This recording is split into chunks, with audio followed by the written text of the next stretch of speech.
And of course, it's been pretty interesting, all the stuff that Jon Jones has been saying to the media this week. And I'm sure there's more to come, but check out these. A great athlete, but I do feel like he's a one-trick pony. I believe that his wrestling and jiu-jitsu is incredibly overrated. He has a beautiful 1-2. I got to learn a lot about his patterns in his last fight. That's really about it. That's the one thing that he's setting up real nice. He couldn't touch Cyril Gane at all. That's the way I felt. I felt like Gane was just getting warmed up. Gane's hands was down. He was shaking his shoulders, bouncing around. He was touching him. He was touching him. That jab, he busted him open. He was so comfortable. I think Tom was looking for a way out, and he took it. He needs to change his game. And he won't fight me. And he says that he won't fight me because it's too much of a gamble. Aspinall to me is no difference than an Owen St. Prude or Dominic Reyes or Anthony Smith. You're like just another up-and-comer that's exciting right now. And I'm not into gambling my legacy for what's exciting. And John, if you're not into gambling your legacy, that to me sounds like you're scared of losing against me. One, Tom Aspinall has finally clapped back at Jon Jones after the pound-for-pound king threw a series of disrespectful jabs his way. This time, Tom isn't pulling any punches. Jones recently labeled him overrated, called him a one-dimensional fighter, and even suggested that Cyril Gane was dominating until that controversial eye poke stopped the fight. But the usually composed and polite Brit has clearly had enough. Breaking his silence, Aspinall fired back, saying Jones sounds like someone who's forgotten the true spirit of fighting. His message was sharp, confident, and impossible to ignore.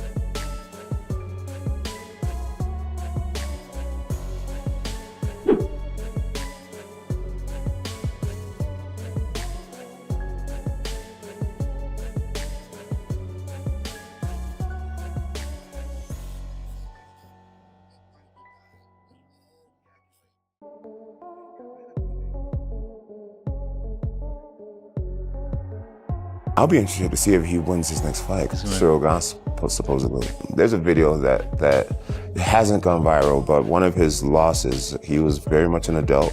I believe already a black belt, and he was taken down, and the guy twisted his ankle. He had no defense. He tapped so quickly. I had a fight where I got arm barred, and I was literally willing to let somebody break my arm before giving up. Go for Vitor Belfort. With Tom, the moment he felt any pressure on his ankle, he tapped immediately, which lets me know a lot about him. John, in my opinion, if you look at his body of work over the last 15 years, he's like as close as you can get to perfection as possible. He's like 37, 38 years old, but not only that, he's got 1,000,000 miles on the clock. So he's got a lot of damage on the body. He's took a lot of shots to the head. And that's not me saying anything negative about it. That's the reality of it.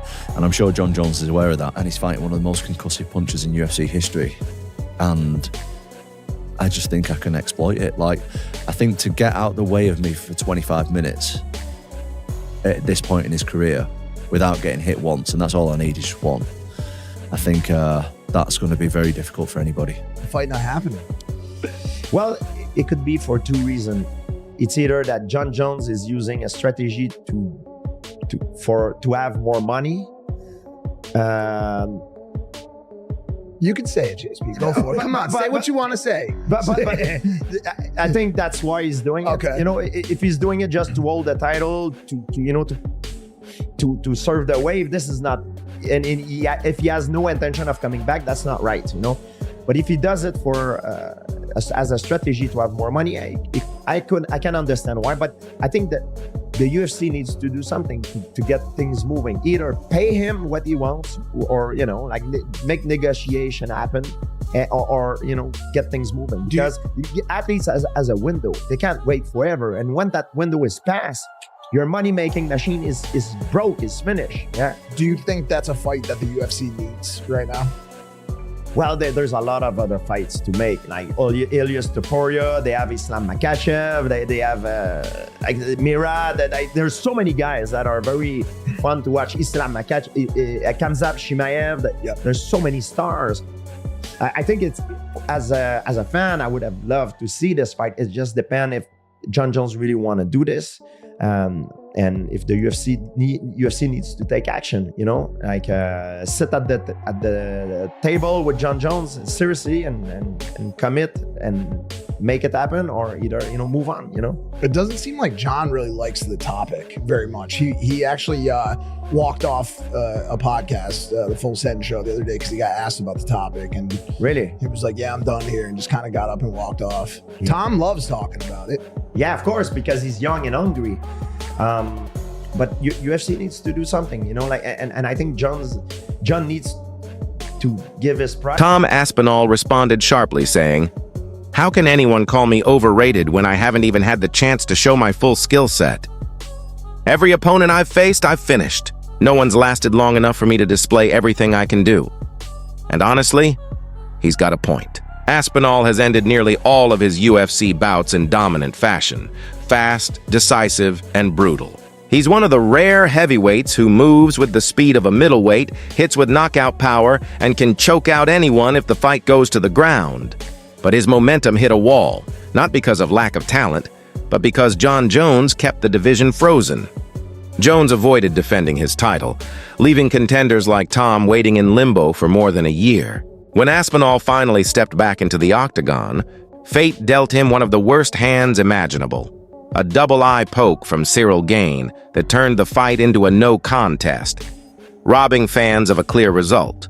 Do you think Tom, as far as the crop and yeah, again, he's not even that active, but as far as active fighters, Tom's the best heavyweight we have to offer?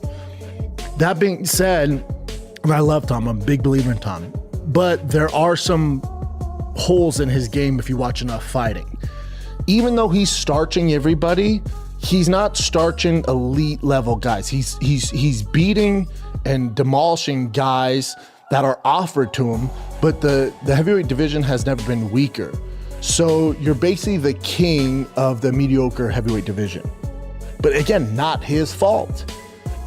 But with saying that, it goes to show that Tom does have some issues in his game that at a certain level will get exposed. So if you bring up Tom's record, my issue for Tom is, so Tom's one of the most athletic, Gon might be the only more athletic heavyweight in the division, but Tom's fucking right up there. So Tom's big, he's fast, he's athletic, he has jiu-jitsu as far as we know. I bet if he's weighing 215, he would fight Tom Aspinall better than him weighing 245 pounds. In his 205 frame, he could fight Tom Aspinall better than he'd fight him at that 250 because that's not his weight class. While he didn't last long with Cyril, he didn't look as fast. He carried more weight. Cyril just did some weird stuff. And Jon, you don't make mistakes against Jon. Who's next big heavyweight star? Tom Aspinall, the guy who just won the interim title. He's phenomenal, and he is again the next the next advancement of the evolution of the sport. How so? Well, because he can do everything. That guy's got elite jiu-jitsu. He's got elite takedowns. His striking is outstanding. I mean, he knocked out Sergey, who's the scariest fucking striker in all of MMA. Yeah. And he knocked him out in the first round. And the way he did it was just picture perfect. And he did it with a fucked up back. You watch Aspinall, like, I knew Aspinall was going to have a speed advantage because he's faster than any heavyweight. Yeah. And that's something that his coach drilled into him when he was young. Speed. Like, be fast. Like, you've got to be fast. That's what's going to separate you from everybody else. Speed kills. Speed. And he's a giant dude, 260 plus pounds, but he moves like a fast young guy. Yeah. Like a light guy. And so and he's also just so well-rounded. And he's just beginning. Yeah. I mean, that was really the first. Tom Aspinall didn't quit. He simply couldn't see. He was taken to the hospital and is still recovering from the injury. Despite that, fighters and fans, led by Jon Jones, mocked him as if the incident were his fault. Tom's father, Andy Aspinall, recently expressed how disgusted they both were by the disrespect, especially from someone like Jones, who's withdrawn from more fights than anyone in UFC heavyweight history. Andy said, "If Jon had been poked that badly, do you really think he'd continue? He'd accuse the whole world of being corrupt before stepping back in the cage. The MMA community has largely sided with Tom, pointing out that Jones is just trying to get inside his head. After the Jones fight, a lot of people wrote Cyril Gane off. He looked damn good tonight. They're both in shape, other than whatever's wrong with his eye.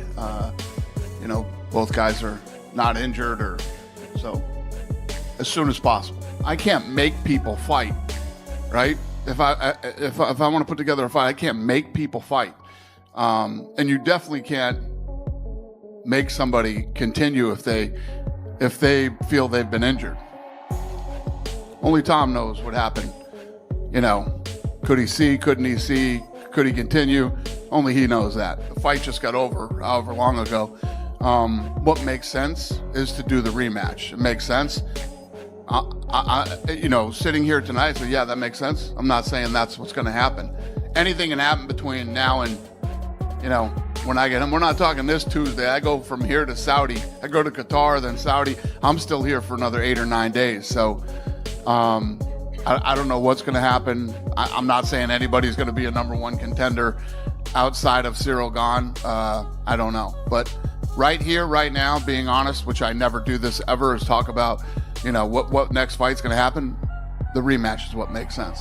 I'm here with Tom Aspinall. Tom, I know you want to go and get medical attention, but talk us through your thought process and what you're feeling right now.